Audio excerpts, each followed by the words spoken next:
usolli fardhu zuhur misalnya, itu standar minimal niat usolli fardhu zuhur. Kalau dia sholat berjamaah, ini makmum wajib tambahin makmuman, begitu. Usolli fardhu zuhri makmuman, itu harus begitu. Imam apa harus niat imaman? Kalau sholat berjamaah 5 waktu tidak harus imam niat jadi imam, begitu. Jadi imam ini sholat 5 waktu zuhur, asar, maghrib, isya, subuh, usolli fardhu zuhri, dia takbiratul ihram tanpa ada niat imaman, sholatnya sah, berjamaahnya nggak ada masalah, begitu. Tapi ada 4 jenis sholat yang imam harus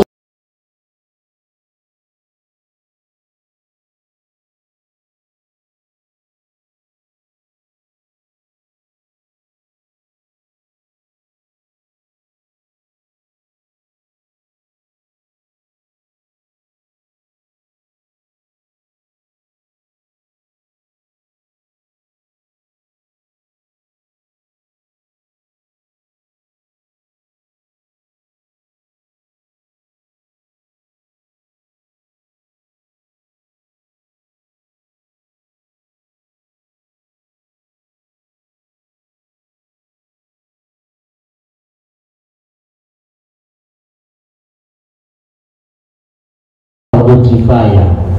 Fardu kifayah itu satu kampung mesti ada yang sholat berjamaah. Kalau dalam satu kampung kagak ada yang sholat berjamaah 5 waktu tuh, maka yang dosa semuanya, begitu. Tapi umumnya sholat berjamaah itu yang 5 waktu, yang 5 waktu hukumnya sunnah muakkadah. Berjamaah bagus, kagak berjamaah sholatnya tetap sah, gitu. Saya kagak nganjurin orang, maksudnya bukan nyuruh orang gak usah berjamaah, bukan. Tapi kalau ngomongin hukumnya, dosa apa enggak Ustaz? Orang kalau sholat kagak berjamaah kagak dosa, sebab sholat berjamaah 5 waktu hukumnya sunnah muakkadah, bukan kewajiban, bukan syarat, begitu. Jadi makanya ada apa tuh namanya flyer yang dulu, laki-laki yang sholat di rumah adalah laki-laki apa muslimah, atau begitu. Iya, laki-laki solehah. Ini yang bikin kagak belajar fikih, dia itu nggak ngerti bahwa hukum berjamaah itu berbeda-beda tergantung jenis sholatnya. Kalau sholat 5 waktu ulama berbeda, ada yang bilang fardu kifayah, ada yang bilang sunnah muakkadah, ada juga memang yang bilang wajib, begitu. Tapi tidak pernah ada kesepakatan sholat 5 waktu kudu berjamaah. Tapi kalau sholat sunnah misalnya berjamaah, malah hukumnya bukan sunnah, makruh.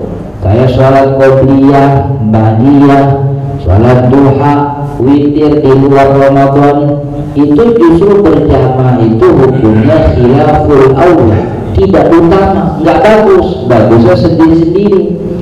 Nah, ada sholat yang emang kudu berjamaah, nggak boleh enggak. Ini 4 jenis sholat yang mau kita pelajari. Salah satunya sholat Jumat, begitu. Maka kalau mau bikin pamflet itu flyer laki-laki yang sholat Jumat di rumah, nah itu benar tuh. Laki-laki yang sholat Jumat di rumah berarti laki-laki sakit gitu. Sakit merasa Jumatan di rumah kan ya, berarti kan emang lagi sakit situ. Jadi nggak boleh itu penghinaan itu namanya.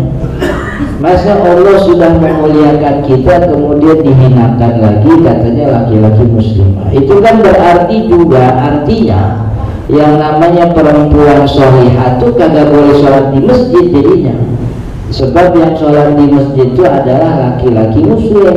Padahal kan enggak. Nabi SAW justru pernah bilang la tamna'u nisa'akum wa ima'akumul masjid, kan begitu. Jangan larang perempuan kalian, jangan larang budak-budak kalian untuk hadir sholat berjamaah di masjid. Kagak ada larangan. Jadi kalau cuma dikhususin laki-laki doang begitu nggak benar juga.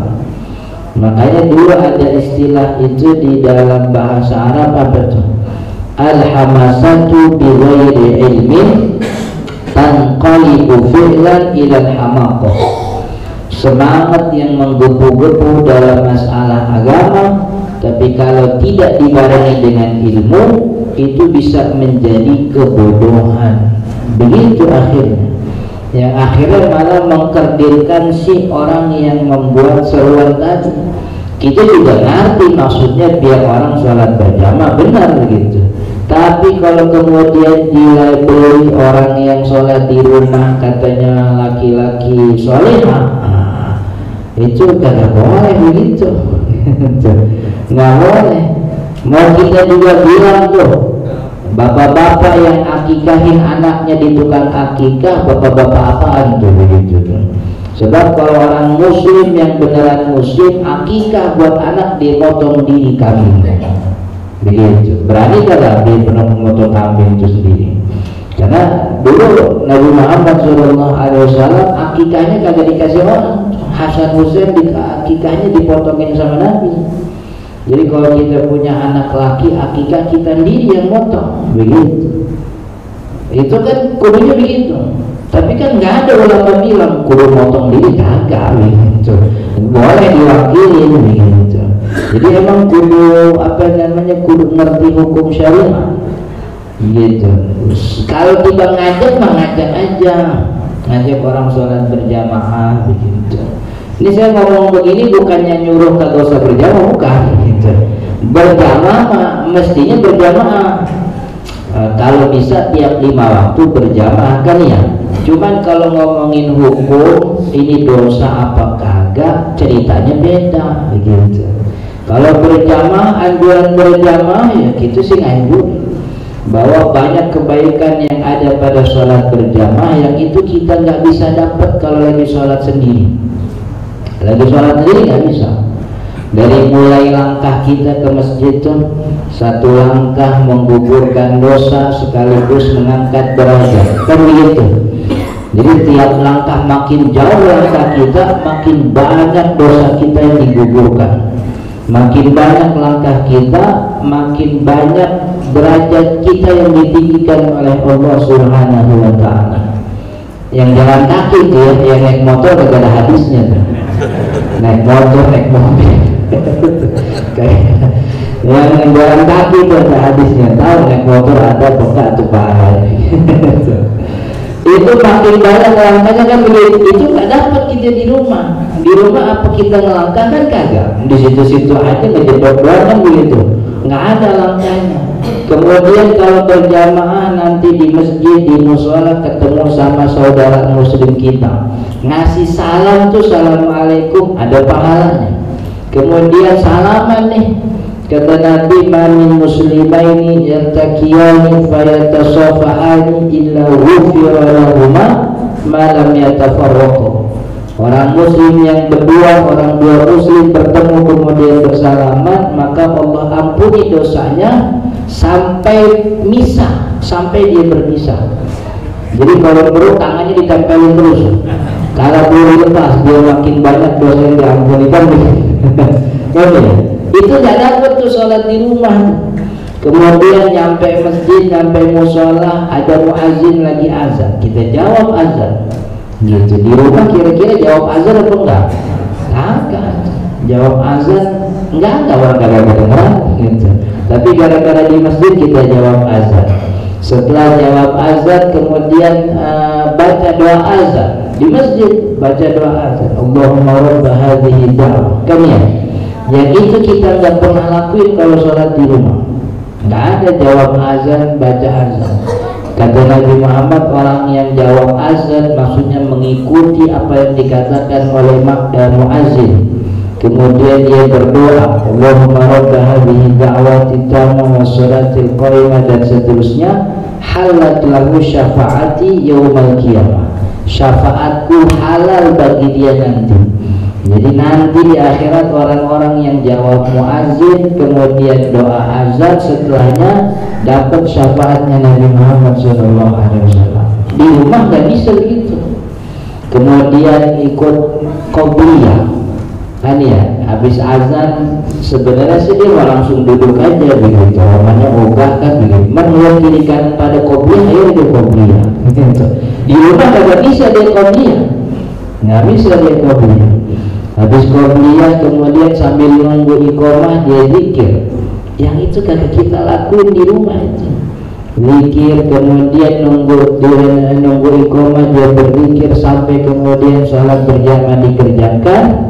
Ada apa kalau sholatnya jahriyah maghrib isya subuh ada waladhdallin, amin kan ya. Kata Nabi, orang yang aminnya bareng sama amin malaikat, Allah ampuni dosanya yang telah lalu. Begitu. Di rumah kan gak bisa begitu. Habis waladhdallin, amin. Ya udah, nggak ada yang barengin itu. Habis itu langsung masuk sholat selanjutnya. Kalau bahkan habis waladhdallin langsung rukuk kali kalau di rumah. Dan ya, kalau di masjid enggak. Kalau waladhdallin. Beres selesai sholat, assalamualaikum, karena lagi berjamaah, biasanya habis sholat orang zikir, entah itu jahriyah maksudnya zikirnya dikerasin atau zikir sendiri-sendiri. Yang pasti kalau sholat di masjid itu habis assalamualaikum kagak langsung berdiri, pada duduk. Dia yang biasanya kagak zikir kagak enak juga kalau langsung berdiri kan, akhirnya dia duduk ya. Tahu apa yang dibaca itu pokoknya nunduk ya. Zikir akhirnya dia di rumah nggak bisa. Di rumah habis sholat ngeliatin HP atau enggak ngeliatin akuarium. Terus gelas sejadahnya samping akuarium. Di rumah nggak bisa begitu. Kemudian nggak lama habis zikir, kata pengurus masjid, para jemaah yang dirahmati Allah, hari ini sebagaimana biasa ada kajian bersama Ustadz Fulan bin Fulan. Alhamdulillah Ustadz sudah ada di sini. Akhir ngaji itu. Di rumah nggak dapat itu, dan pahala duduk di majelis ilmu tuh la haula wala quwata illa billah kan begitu. Apalagi kalau kita baca Ihya Ulumuddinnya Imam Al-Ghazali. Orang yang duduk di majelis ilmu itu lebih utama dibanding sholat sunnah 1000 rakaat. Ada yang 1000 rakaat. Dan lebih besar pahalanya dibanding menjenguk orang sakit 1000 orang sakit begitu.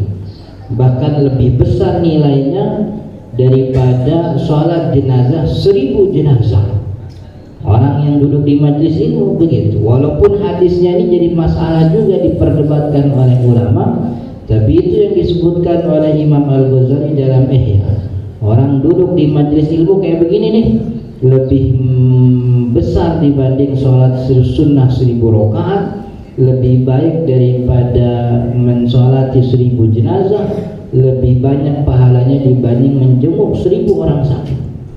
Makanya saya kalau pengajian lihat ada orang yang nyender di pojok sambil nunduk begitu, terus saya yakin emang keberatan pahala itu.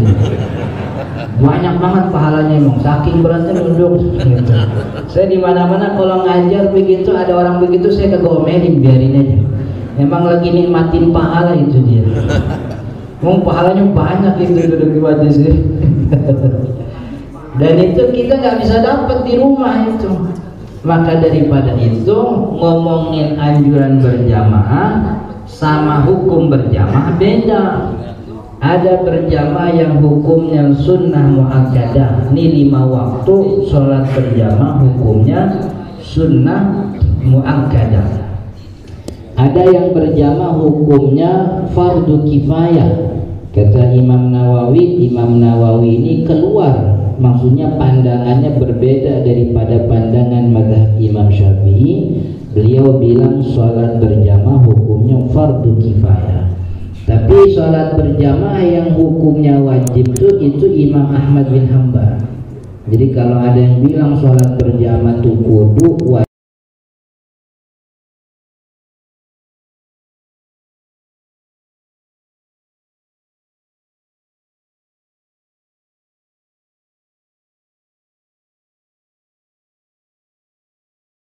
ada orang bilang sholat berjamaah wajib, ya udah wajib buat ente begitu, kerjain dah.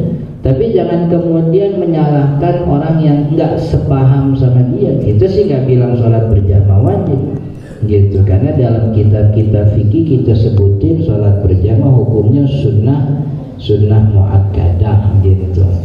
Karena dulu Nabi Muhammad SAW sholatul jamaati khairun min sholatil fardhi bisab'in wa ishrina darajah. Sholat berjamaah itu nilainya lebih tinggi 27 kali lipat dibanding sholat sendiri. Jadi sholat sendiri 1, sholat berjamaah 27. Ini yang jadi dalilnya kebanyakan ulama termasuk Syafi'i bahwa sholat berjamaah 5 waktu itu sunnah muakkadah, bukan kewajiban. Karena kalau sholat berjamaah kewajiban berarti kan sholat sendiri dosa tuh. Yang namanya kalau dosa tuh kagak ada nilainya. Dosa maksiat kagak ada nilainya. Tapi Nabi Muhammad bilang sholat sendiri 1, berjamaah 27. Jadi sholat sendiri itu masih punya nilai. Nilainya cuma 1. Tinggal pilih mau yang 1 apa 27. Mau pilih 1 ya boleh, mau 27 ya bagus gitu. Jadi yang sholat sendiri itu bukan dosa, bukan.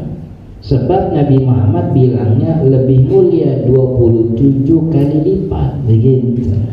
Lebih mulia 27 berarti sholat sendiri 1, sholat berjamaah 27. Kata yang bilang fardu kifayah, ada hadis Nabi Muhammad sallallahu alaihi wasallam, kata Nabi, ma min badwin wala qaryatin ma min thalathatin fi badwin wala qaryatin la tuqamu fiha salatul jama'ati illa qad istahwadha alaihimus syaitan. Tidak ada 3 orang, minimal 3 orang dalam satu kampung, dalam satu desa yang tidak didirikan sholat jamaah di dalamnya illa qad istahwadha alaihimus syaitan. Berarti satu kampung tuh jadi pengikut setan semua. Makanya untuk menggugurkan ini biar kagak jadi pengikut setan, minimal ada 3 orang berjamaah dalam satu kampung. Ini kata Imam Nawawi begitu. Makanya fardu kifayah, nggak kudus semuanya orang sholat berjamaah, ada 3 aja minimal begitu. Tapi kata Imam Ahmad wajib. Sebab dulu Nabi Muhammad, ini hadis masyhur nih, bahwa dulu Nabi Muhammad kalau datang waktu sholat, saya pengen nyuruh orang jadi imam, lalu saya mau keliling kampung bawa kayu bakar, kan begitu. Bawa kayu bakar, saya mau bakar rumah orang-orang yang kagak sholat berjamaah. Ini hadis yang dipakai oleh banyak ulama Hambali tentang wajibnya sholat berjamaah 5 waktu. Tapi kata Imam Syafi'i ini bukan untuk sholat bukan dalil kewajiban. Sebab yang namanya wajib itu ada ancaman akhirat. Ancaman akhirat. Bakar rumah itu sifatnya duniawi. Kalau ancamannya ancaman duniawi mesti terjadi, dan itu gak kejadian. Nabi Muhammad gak benar-benar bakar begitu. Dan kalaupun Nabi Muhammad bakar, Nabi Muhammad jadi kagak sholat jamaah itu. Jadi beliau mengharamkan sholat, mewajibkan sholat berjamaah, tapi beliau sendiri akhirnya kagak sholat jamaah, itu kan kagak masuk akal. Makanya hadis ini kagak diterima sebagai dalil kewajiban, tapi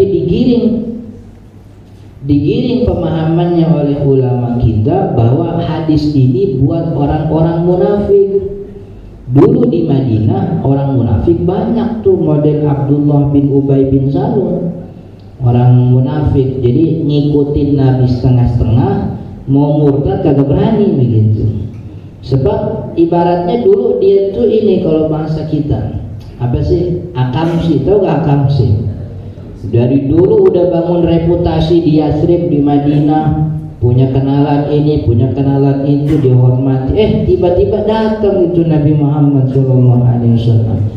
Orang baru, emaknya siapa kita gak kenal, bapaknya siapa kita gak kenal, tahu-tahu dihormatin aja, banyak pengikut aja. Nah orang-orang munafik tuh dia mau ngelawan, kagak punya pasukan gitu. Mau ngikutin setengah hati, ya begitu akhirnya jadi munafik. ibadah yang kelihatan doang, biar masih dibilang Islam aja, biar nyari aman aja begitu. Jadi ibaratnya nimpuk kejauhan, ngeludah kagak nyampe. Orang munafik begitu. Yang mereka inilah yang kemudian merusak syariat. Dan Nabi Muhammad kan dulu pernah kebingungan. Orang munafik nih kalau dihukum nanti dikatain Muhammad menghukum sahabatnya sendiri. Kalau kagak dihukum nih jadi benalu kan begitu. Akhirnya diancam oleh Nabi Muhammad SAW, dikasih apa namanya ciri-ciri. Orang munafik nih kalau sholat subuh sama isya kagak pada datang kayak begitu.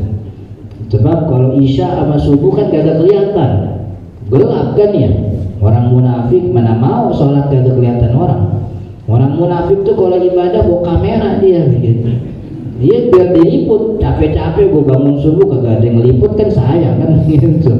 Begitu orang munafik, pengennya kelihatan orang. Karena emang ibadahnya bukan buat Allah, ibadahnya buat orang biar dikata.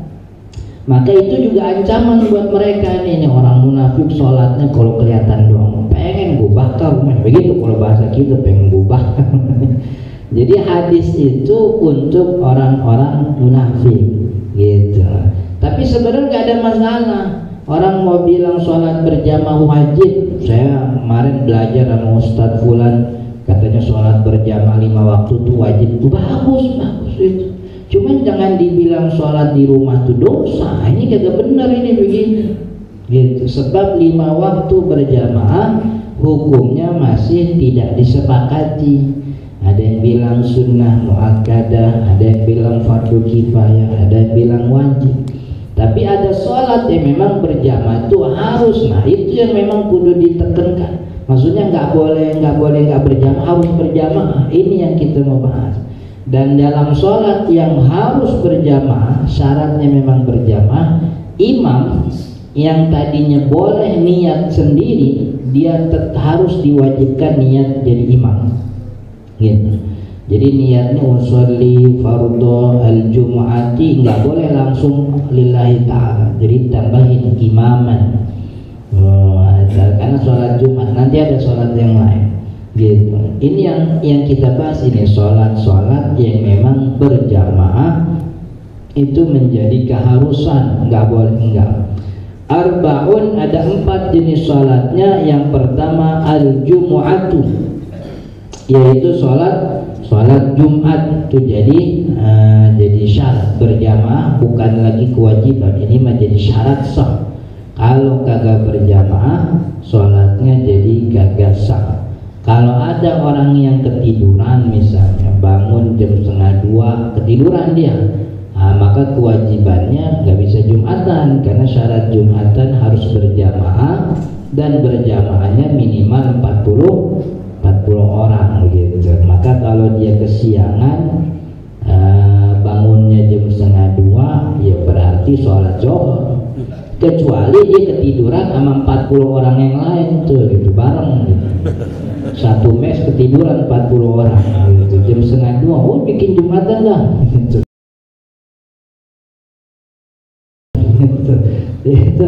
Itu salat Jumat. Makanya imam itu harus niat jadi imam. Usolli fardul jumu'ati imaman gitu. Kan kemarin kita bahas ya, syarat niat salat itu minimal 3. Qasdul fi'li, menyengaja perbuatannya, usollinya, kemudian fardiyah, nyebutin status hukum sholatnya, fardunya, kemudian yang ketiga at-ta'yin, jenis sholatnya, fardunya fardu apa, zuhur, asar, maghrib, isya, subuh. Ini 3. Usolli fardu zuhur, selesai, cukup udah niat begitu, nggak disebutin jumlah rokaatnya, istiqbal kiblat apa nggak istiqbal, nggak ada masalah. Bahkan nggak ada lillahi ta'alanya nggak apa-apa. Qodoan apa adaan kagak wajib. Yang wajib 3. Usolli fardul jumu'ati, usolli fardul zuhur. Tapi kalau sholat yang harus berjamaah, imam tambahin imaman, makmum harus tambahin juga makmuman. Usolli fardul jumu'ati imaman gitu, usalli fardul jum'ati ma'muman begitu. Dan ini ilmu kagak semua tahu ini. Kagak semua tahu nih soal niat. Tapi zaman sekarang ini kan niat disepelein gitu. Niat udah yang penting mah hati begitu. Ya, emang juga hati, cuman ada tata cara yang dijelaskan oleh ulama. Orang juga usah dari rumah keluar udah niat sholat. Bukan, ulama bukan begitu. Ulama bilang yang ada pada hati ketika orang keluar rumah itu bukan niat, itu namanya azam, keinginan. Niat itu kudu nempel sama awal ibadah. Orang haji, orang umroh apa kagak kepengen tuh? Pengen, cuman kan nanti nyampe Mekah kudu nyampe mikot dulu. Kagak langsung tiba-tiba pakai ihram masuk Mekah, kagak begitu. Nyampe mikot dulu, di mikot ganti baju, niatnya di mikot, sebab awal ibadah mulainya di mikot begitu. Kita nggak bisa bilang emang kemarin di rumah belum pada niat. Udah niat banget itu dari rumah, udah bikin ratiban, ngundang orang kiri kanan, kan begitu tuh niat banget itu. Tapi dalam syariat kata ulama tuh bukan niat. Niat itu adanya pas berbarengan dengan awal ibadahnya. Yang ada sebelum awal ibadah tuh namanya azam, kepengenan. Sebab kalau niat itu orang setelah niat kagak boleh mengerjakan sesuatu apapun kecuali yang dia niatin. Dari rumah keluar ditanya mau kemana Ji? Mau ke masjid. Mau ngapain? Mau sholat gitu. Tapi sepanjang jalan dia ngobrol. Ngobrol tuh pekerjaan sholat atau bukan? Bukan. Berarti dengan secara otomatis niatnya jadi batal. Sebab apa yang muncul di dalam hati dari rumah dibatalin sama perbuatannya. Malah ada yang dari rumah ke masjid sambil merokok kan begitu. Gitu. Mau sholat itu berarti emang mau sholatnya bukan niat. Niat tuh kudu nempel di awal ibadah. Itu yang kata Nabi Muhammad SAW, innamal a'malu binniyat. Innamal a'malu binniyat. Tapi Ustaz kalau puasa kita niatnya malam, kan awal ibadah puasa subuh. Sebab kalau beneran awal niat puasa subuh-subuh susah nentuinnya begitu. Kita kudu nungguin nih waktu fajar kudu niat, susah itu. Maka ulama juga ngerti yang susah-susah ditoleransi, udah niatnya malam aja. Sebab kalau benar-benar presisi awal masuk waktu fajar kita niat, waduh susah itu. Ada yang masih tidur, ada yang masih di jalan, ada yang masih bawa kentongan tuh belum nyaur lagi dia juga. Kan ya, kalau puasa emang susah. Maka pada ibadah lain semuanya sama. Niat tuh di awal ibadah. Mandi di awal guyuran, wudhu di awal basuhan, haji umroh di awal mikot, zakat ketika dikeluarkan itu hartanya dari harta yang banyak dipisah-pisahin, itu niatnya di situ dari awal ibadah. Jadi itu namanya niat. Nah niat itu kudu itu tadi qasdul fi'li, usollinya, kemudian fardiyahnya, nyebutin fardunya, kemudian ta'yin jenis sholatnya. Usolli fardhu zuhur kalau berjamaah Jumat, usolli fardul jum'ati harus sebut imaman yang imam, makmuman yang jadi makmum. Sebab ini sholat berjamaah adalah syarat, nggak boleh enggak, 40 orang minimal begitu. Wal mu'adatu, dan yang kedua yang harus berjamaah, wajib berjamaah adalah sholat al-mu'adah. Sholat mu'adah. Sholat mu'adah itu dulu sempat kita singgung tuh. Sholat mu'adah itu sholat wajib yang dikerjakan kedua kali di waktunya. Udah sholat zohor, dia sholat zohor lagi. Nah sholat zohor yang kedua, ketiga, keempat, kelima itu namanya sholat mu'adah. Dalam bahasa Indonesia artinya sholat ulangan. Nah, sholat ulangan itu wajib berjamaah. Sholat mu'adah wajib berjamaah.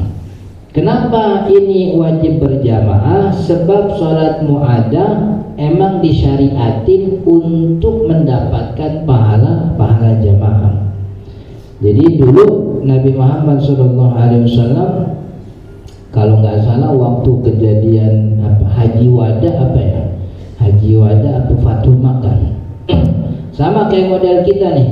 Kalau ada ulama kiai dari mana gitu datang ke masjid kita, atau mungkin masjid yang beda RT, kita samperin kan begitu, kita mau datang ke situ. Dulu Nabi Muhammad juga begitu. Nyampe Mekah, ada beberapa orang asli Mekah situ ingin datang berkunjung, ingin bertemu dengan Nabi Shallallahu Alaihi Wasallam. Nah, satu waktu ada 2 orang nih saudara adik abang datang, orang asli Mekah. Dia tahu Nabi Muhammad sudah nyampe Mekah, dia mau berkunjung. Nah, cuman ketika itu waktunya waktu subuh. Mungkin orang ini sholat subuhnya di awal waktu, habis itu langsung kemudian datang menemui Nabi. Sedangkan Nabi Muhammad SAW ketika beliau datang, Nabi dan para sahabat sedang sholat subuh, masih sholat subuh begitu. Akhirnya karena ini orang udah sholat subuh di rumah berdua begitu, kemudian Nabi Muhammad masih sholat subuh, jadi 2 orang ini nungguin sholat. Nabi Muhammad melihat tuh 2 orang ini nunggu kalau ikut sholat. Lalu ditanya sama Nabi Sallallahu Alaihi Wasallam, ma mana aku ma'an tusalliya, ente kenapa kagak sholat bareng kita gitu. Kata 2 orang ini adik abang, kunna shollaina fi rihalina ya Rasulullah, kita udah sholat tadi di rumah ya Rasul. Lalu kata Nabi Muhammad, idza shallaituma fi rihalikuma thumma ataituma jama'atan fasalliya fa innaha lakuma nafilah. Kalau kalian udah sholat kemudian datang ke masjid, datang ke musola, datang ke majelis, di situ ada sholat berjamaah, ikut sholat di situ. Fa innaha lakuma nafilah, itu sholat yang kedua itu bagi kalian tuh jadi hukumnya sunnah begitu. Jadi sholat yang kedua, ketiga, keempat itu kalau dikerjain hukumnya sunnah, syaratnya berjamaah. Memang disyariatin untuk dapat pahala jamaah. Dalam hadis lain Nabi Muhammad pernah berdiri setelah sholat jamaah, kemudian bilang kepada para sahabat, ama ahadukum yatasaddaq bi nafsi, ada yang mau sedekah apa enggak? Sedekah apa ya Rasul? Ini ada saudaramu baru datang, dia nggak dapat jamaah, temenin nih sholat berjamaah begitu. Jadi Nabi Muhammad nyuruh mana?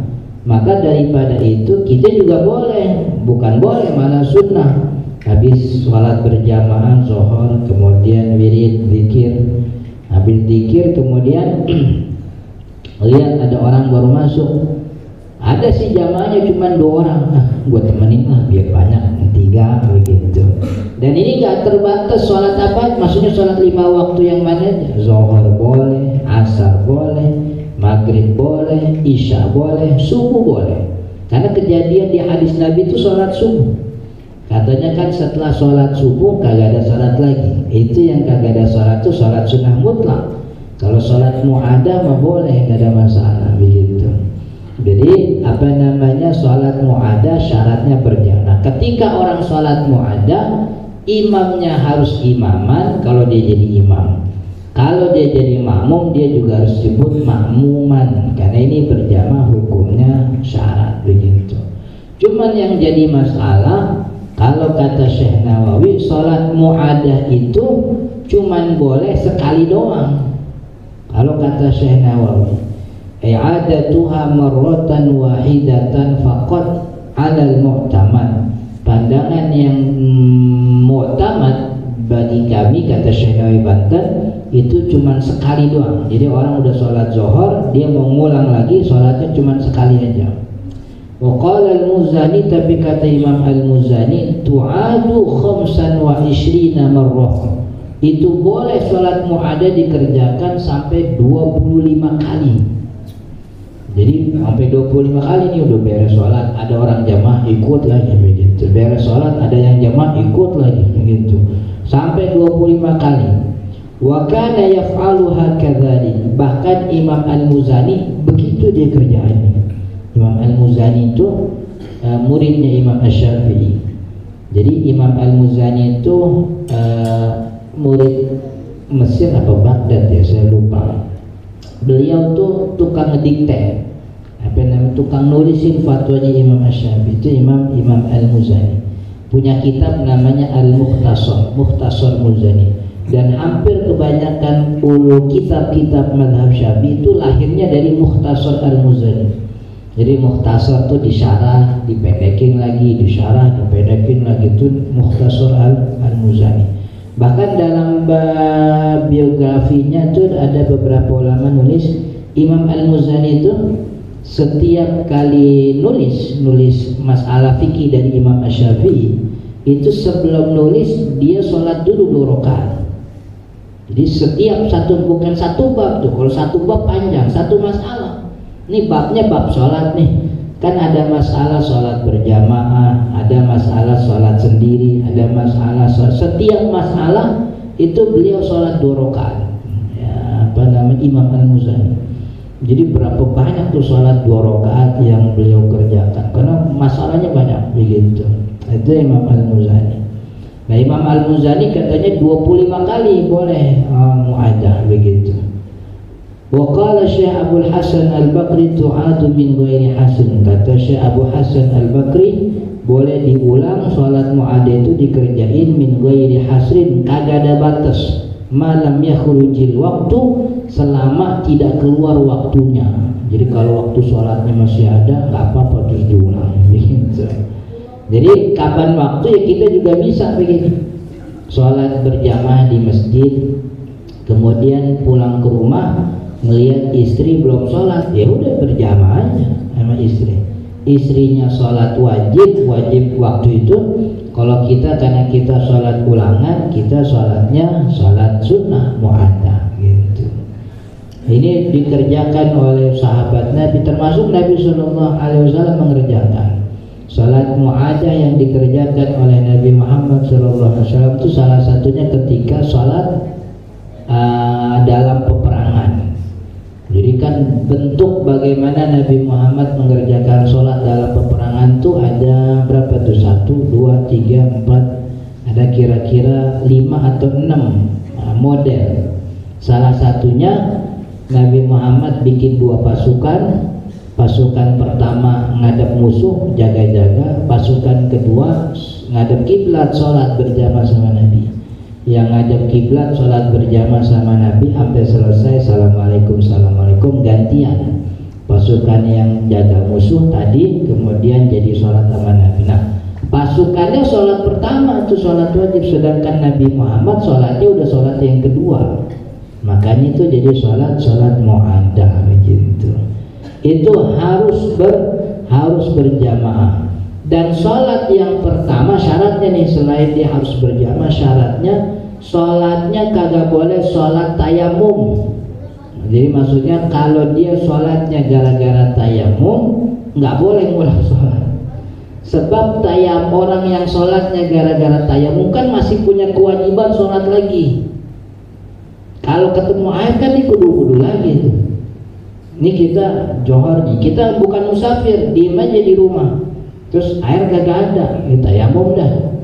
Setelah ketika tayamum kita sholat, itu sepanjang waktu sholat kan kita punya kewajiban mengulang sholat wajib kita dengan wudhu yang benar. Kalau ketemu air tuh, maka kalau ketemu air wudhu kemudian sholat. Artinya sholat kita yang pertama tuh masih apa istilahnya? Masih belum benar-benar firm begitu, sebab masih ada kemungkinan air datang. Ini sholat yang boleh diulang adalah sholat yang sholat pertamanya tuh udah sah, 100% sah begitu, kagak jadi masalah, 100% benar-benar sholatnya sah, seperti sholat kayak biasa, sholat sempurna, pakai wudhu, berdiri dan seterusnya begitu. Maka sholat yang seperti sholat di pesawat kan sholatnya duduk. Nah, itu nggak bisa sholat mu'adah.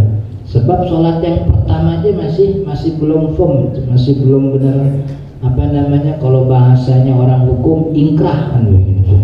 Itu belum benar-benar ingkrah gitu. Jadi ada kondisi di mana nanti kudu diulang tuh sholatnya. Nah, sholat mu'adah ini khusus untuk sholat yang memang sudah ingkrah sholat pertamanya begitu. Kemudian yang ketiga, sholat yang harus berjamaah adalah wal manzuratu jama'atan, sholat nazar yang nazarnya berjamaah. Jadi dia nazar, nanti kalau anak saya begini, saya mau sholat berjamaah gitu sama fulan misalnya. Atau mungkin sholat berjamaahnya sholat zuhur misalnya, saya mau sholat zuhurnya berjamaah. Dan sholat zuhurnya mau wajib, tapi berjamaahnya kan gak wajib. Tapi karena dia nadarin itu sholat berjamaah jadi wajib begitu. Atau memang bukan sholat 5 waktu, sholat sunnah mutlak aja.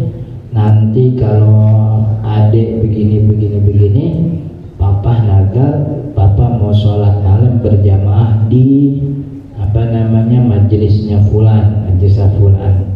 Jadi sholat berjamaahnya nggak wajib, cuman karena dinazarin jadi wajib. Maka kalau dia jadi imam, dia wajib niat imaman.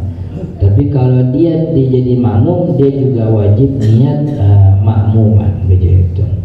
Tapi Bapak Ibu yang dirahmati Allah, soal nazar sholat ini ulama Syafi'i nazar sholat itu tidak perlu disebutkan tempatnya. Saya nazar nanti kalau begini saya bakal sholat di Masjid Istiqlal gitu.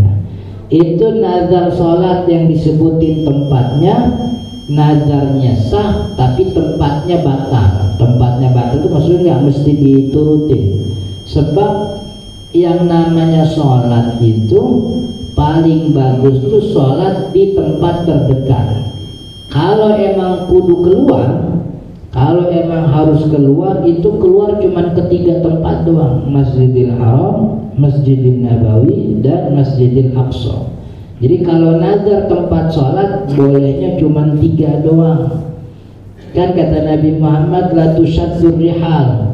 Dia orang Gorontalo, orang Sumatera, orang Sulawesi, dia nazar, pokoknya nanti kalau gini saya mau datang ke Masjid Istiqlal mau sholat. Nah, itu kan nyusahin, tiba mau sholat doang kagak usah capek-capek ke Istiqlal. Karena sholat yang paling mulia sholat dekat rumah, itu di masjid rumah. Kalau mau menetapkan tempatnya memang sudah disebutin sama Nabi sebagai tempat mulia: Masjidil Haram, Masjid Nabawi, Masjidil Aqsa. Jadi kalau ada orang nazar sholat disebutin tempatnya, nazarnya sah, cuman tempatnya batal. Kudu sholat bener wajib dikerjain, tapi penunaian tempatnya nggak harus. Sebab secara otomatis penyebutan tempat itu batal, nggak boleh. Kemudian yang keempat, satu lagi, wal muqaddimatu al muqaddamatu fil mator. Yang keempat, sholat yang harus berjamaah adalah sholat jama' takdim gara-gara hujan. Nah, ini penting nih. Kan jama' itu boleh, selain safar orang boleh jama' sholat gara-gara hujan, gitu kan. Tapi yang namanya jama' sholat gara-gara hujan itu syaratnya khusus bagi yang punya rutin berjamaah di tempat yang gara-gara hujan dia jadi nggak bisa sampai ke tempat tersebut. Jadi dia punya kebiasaan nih zuhur asar berjamaah, udah rutin begitu, emang tiap hari berjamaah. Hujan datang, begitu. Maka kalau ada hujan datang kan akhirnya jamaahnya jadi nggak dapet dia. Maka orang kayak gini boleh menjama' zuhur sama asar atau maghrib isya di waktu jama' takdim, di waktu awal. Cuman syarat jamaahnya dia harus berjamaah juga. Sebab kan dia jama' gara-gara ada hujan yang menghalangi dia berjamaah. Maka untuk tidak kehilangan fadilah jamaah, dia boleh jama' takdim gitu, sebab ada kemungkinan hujannya ini bakal sampai asar. Dia jama' takdim dan syaratnya jama'nya harus berjamaah begitu. Dan dia juga jamak bareng sama-sama yang sudah biasa berjamaah. Jadi jamak takdim gara-gara hujan itu bukan asal hujan datang kita jamak, kagak begitu, nggak begitu. Jadi kita ini orang yang rutin berjamaah. Waduh hujan, kalau saya nih fadilah jamaahnya lewat nih, gimana ya? Ya udah jamaah aja lah, sholat jamaah di sini.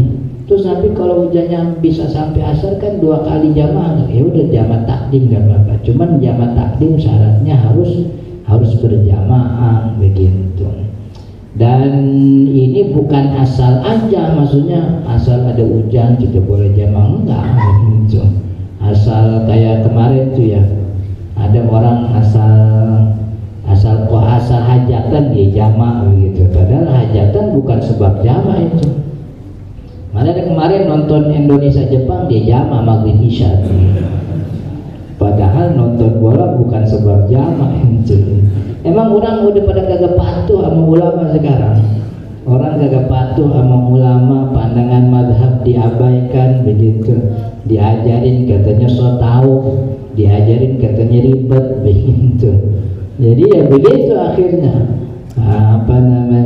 Banyak pandangan-pandangan madhab yang akhirnya diabaikan. Akhirnya muncul banyak pandangan baru yang bikin dia bingung akhirnya. Ini pandangan dari siapa nih kok begini, bingung gitu. Kalau seandainya dia dari awal ikut aturan ulama, patuh sama pandangan ulama, insya Allah kan hidupnya nyaman-nyaman aja. Karena dari awal nggak patuh gitu, akhirnya nggak punya filter. Pokoknya siapa aja yang lagi rame kita ikut begitu. Bener apa kagak terserah, pokoknya lagi rame. Kan ada orang ngajinya sama ustadz yang lagi rame aja. Emang lagi ramenya ustadz fulan mulu didengerin begitu. Ntar lagi rame ganti gitu. Emang nggak apa-apa, namanya juga ngaji. Cuman jangan sampai kemudian jadi kagak ada, jadi nilainya tuh nilai tokoh. Kalau kata si tokoh ini pokoknya benar salah diikutin gitu. Nah itu kan yang buruk. Jadi nilainya itu bukan apa yang disampaikan, tapi nilainya ketokohan. Pokoknya kalau tokoh ini bilang ini berarti benar begitu. Nggak difilter lagi, bodo amat. Pokoknya kalau ini bilang batu. Padahal nggak ada begitu. Wallahu ta'ala alam, mudah-mudahan bermanfaat.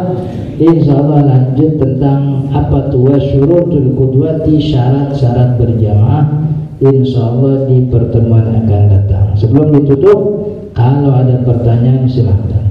Ada pertanyaan? Baik, terima kasih kepada Ustadz yang telah menyampaikan begitu banyak materi yang bermanfaat untuk kita semua. Sebelum ditutup, ada pertanyaan dari WA Ustadz. Nanti untuk yang bertanya langsung kami persilakan. Untuk dari WA, ini di luar tema kita pada pagi hari ini. Assalamualaikum Ustadz, zaman sekarang pembayaran dalam jual beli ada yang cash atau non cash. Jadi ada dua, ada yang cash, non cash. Atau biasa kita menggunakan kris atau kita biasa QRIS dalam pelaksanaan. Apakah boleh kita membedakan harga dalam transaksi bagi yang menggunakan cash dan non cash? Karena kalau pembayaran non cash atau QRIS atau kris ini pihak bank mengenakan biaya administrasi tiap bulannya. Jadi tunai sama non tunai dibedakan harganya Ustaz dari penjual itu. Boleh apa enggak? Kalau soal harga memang kan tidak ada ketetapan syariat soal harganya wajib sekian persen dan pembeli memang punya keleluasaan untuk penjual punya keleluasaan untuk menetapkan harga bagi harga barang yang dia jual. Dan pembedaan itu juga tidak ada masalah, dibedakan kalau yang yang belinya si fulan harganya sekian, kalau belinya si fulan harganya sekian begitu. Tapi sejauh yang saya tahu tidak ada masalah dengan pembedaan harga.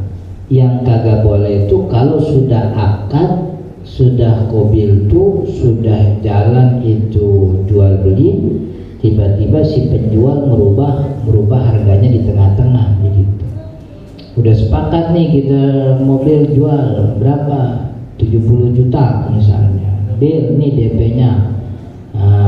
Bayaran pertama 20 juta. Kemudian di tengah jalan, di tengah perjalanan jual harga mobil naik tuh gitu. Padahal udah akad di 70 juta.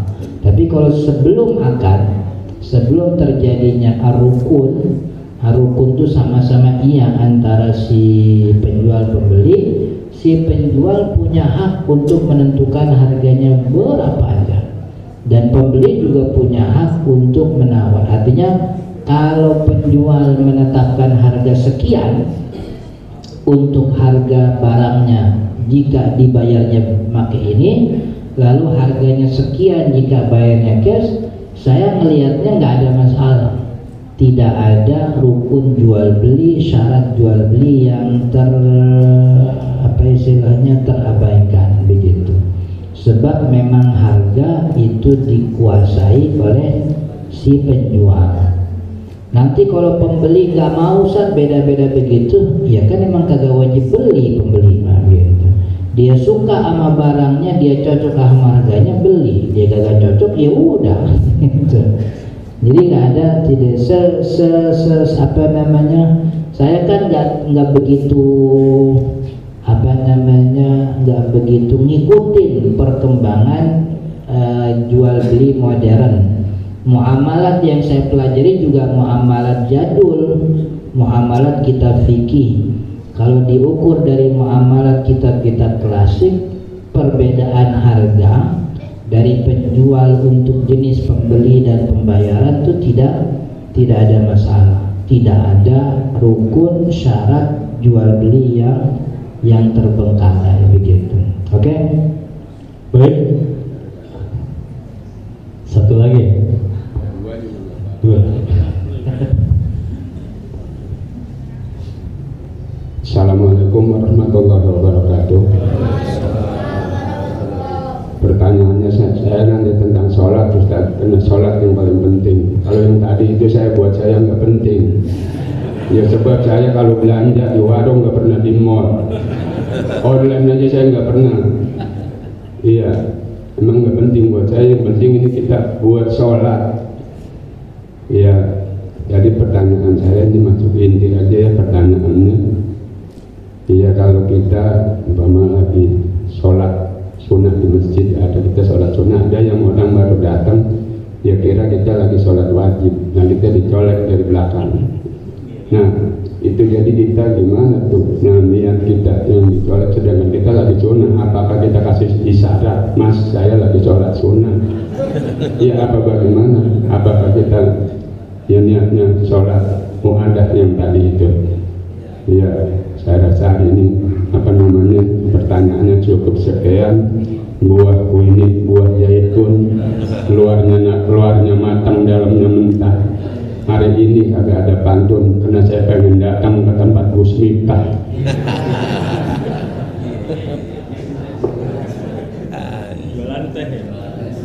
Jadi kalau lagi sholat ba'diyah gitu, kemudian datang orang di belakang kita nyolek jadi makmum, terus kita gimana gitu? Ya kagak gimana gitu. Kan dicolek kagak berubah jadi RFBO juga kan? Tetap aja sholat, terusin sholat sebagaimana biasa. Niatnya dirubah apa enggak usah. Kita tetap niatnya ba'diyah ya sholat sunnah. Nah terus di belakang saya niatnya sholat fardu, nggak apa-apa. Perbedaan niat antara imam dan makmum itu tidak ada masalah. Imamnya sunnah, makmumnya fardu, atau imamnya fardu, makmumnya sunnah, tidak ada masalah. Karena yang dihitungnya jamaahnya. Sebagaimana dulu Nabi Muhammad sholat mu'adah sunnah, pasukannya yang pasukan kedua itu sholat wajib. Jadi Nabi Muhammad sunnah, pasukannya wajib. Jadi perbedaan niat antara imam dan makmum itu tidak ada masalah. Jadi misalnya ba'diyah maghrib kita cuma 2 rakaat assalamualaikum, ya nggak apa-apa. Nanti makmumnya ketika kita assalamualaikum dia berdiri ngelengkapin satu rakaat. Jadi tidak perlu risau, tidak perlu bingung nih kalau lagi ba'diyah dicolek, nggak ada masalah. Cuman memang ada sebahagian termasuk kita punya guru tuh, kalau kita di masjid yang setiap waktu banyak orang datang gitu. Kalau ini kan masjid kampung nih, jamaahnya selesai udah, maksudnya jarang yang mampir gitu. Kalau kita di masjid yang banyak orang mampir, selesai sholat wajib, sholat sunnahnya tuh duduk aja, katanya begitu, biar orang bisa bedain mana yang wajib, mana yang sunnah gitu. Jadi orang-orang yang sholat ba'diyah, sholatnya duduk aja, katanya begitu, untuk menghindari orang bingung, ini gua ngikut yang mana ya gitu, katanya begitu. Cuman resikonya sholat yang dalam sholat sunnah duduk kan boleh tuh, gak ada masalah. Cuman sholat duduk, sholat sunnah duduk tuh kan pahalanya setengah dari orang sholat berdiri kan. Jadi kurang enak aja rasanya. Intinya nggak ada masalah. Perbedaan antara imam dan makmum dalam masalah niat itu tidak ada masalah. Yang kagak boleh itu makmum berbeda gerakan dengan imam pada gerakan zahir. Berdiri, ruku, i'tidal, sujud, duduk tuh gerakan zahir. Makmum kagak boleh beda.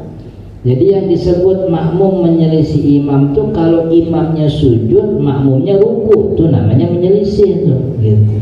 Tapi kalau perbedaan yang namanya niat nggak ada masalah, termasuk perbedaan gerakan sunnah. Gerakan sunnah tuh kayak bersedekah.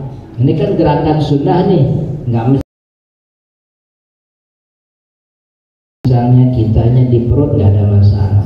Jadi perbedaan niat antara imam dan makmum boleh. Lagi taraweh salah. Jadi tidak ada masalah kalau ada perbedaan antara niat.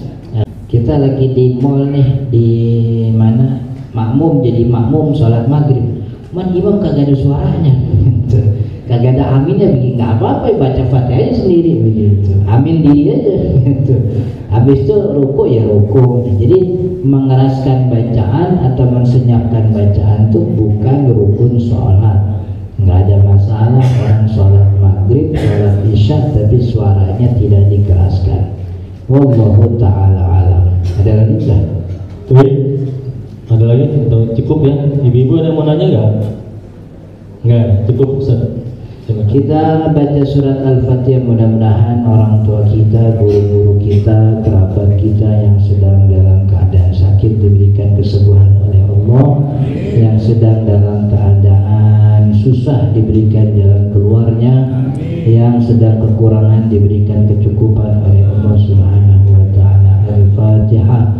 A'udzu billahi minasyaitonir rajim. Bismillahirrahmanirrahim. Alhamdulillahirabbil alamin. Ar-Rahmanir-Rahim. Maliki yaumiddin. Iyyaka na'budu wa iyyaka nasta'in. Ihdinas siratal mustaqim. Siratal ladzina an'amta 'alaihim ghairil maghdubi 'alaihim waladdallin. Allahumma shalli 'ala sayyidina Muhammad wa 'ala ali sayyidina Muhammad. Allahumma ighfir lana dhunubana wa liwalidina warhamhum kama rabbawna shighara. Allahumma anfa'na bima 'allamtana wa 'allimna ma yanfa'una warzuqna ilman nafi'an warzuqna fahman sahihan fi dini ya rabbal alamin. Allahumma ja'al jam'ana hadha jam'an marhuma wa ja'al tafarruqana min ba'da hadha tafarruqan ma'suman. Sallallahu alaihi sayyidina Muhammadin wa ala alihi wa sahbihi wa sallam. Alhamdulillahi rabbil alamin. Assalamualaikum warahmatullahi wabarakatuh.